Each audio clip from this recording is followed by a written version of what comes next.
Hi, my name is Benjamin K. Wallace. Recently, it was the 50th anniversary of Disney's The Haunted Mansion attraction in Disneyland, and to commemorate that, I began working on the Mansion Chair, a themed stretching chair designed and built to give an experience inspired by Disney's The Haunted Mansion.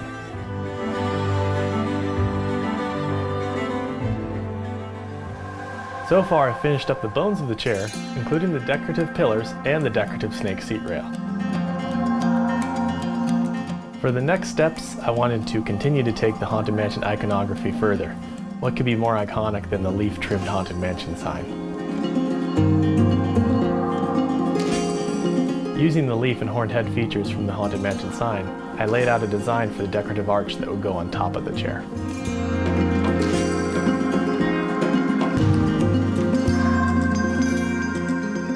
Since the design of the Haunted Mansion sign is a combination of leaves and a horned head at the top, I chose to carve the leaves first to warm myself up for the much more detailed and intensive horned head.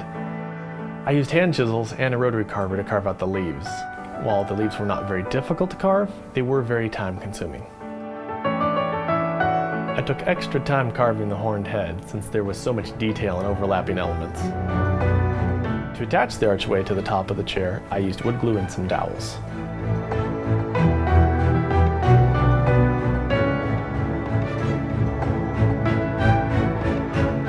It was really exciting seeing when I finally put the finished archway on top of the chair. It gave me a preview of what the chair would look like with all the detail on it closer to the end.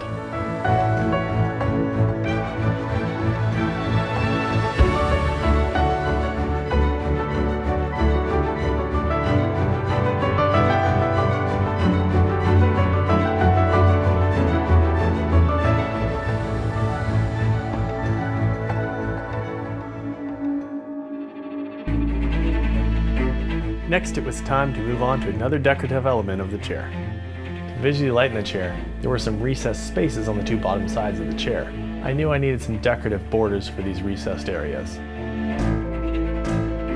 I had always loved the hidden face of the hallway 13-hour clock in the hallway of the Haunted Mansion, and this was the perfect place for that element.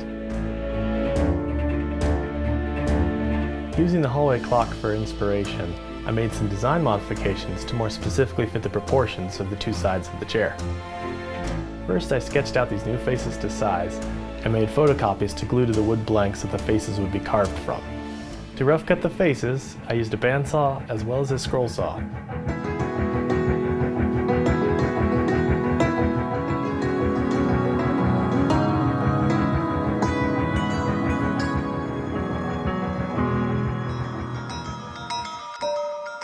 For the finer details, I use a rotary carver as well as hand tools.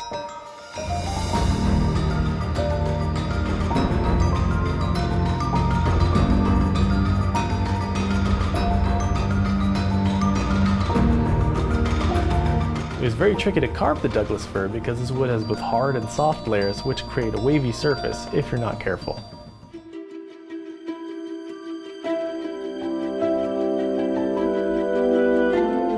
Next, to attach the faces to the chair, I used wood glue and pin nails.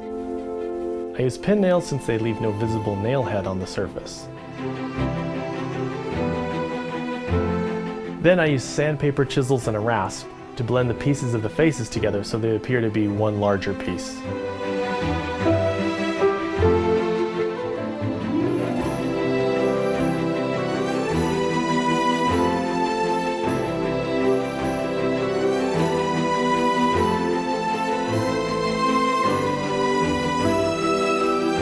So join me next time as I adapt the iconic bats from the Haunted Mansion into the armrests for the Mansion Chair.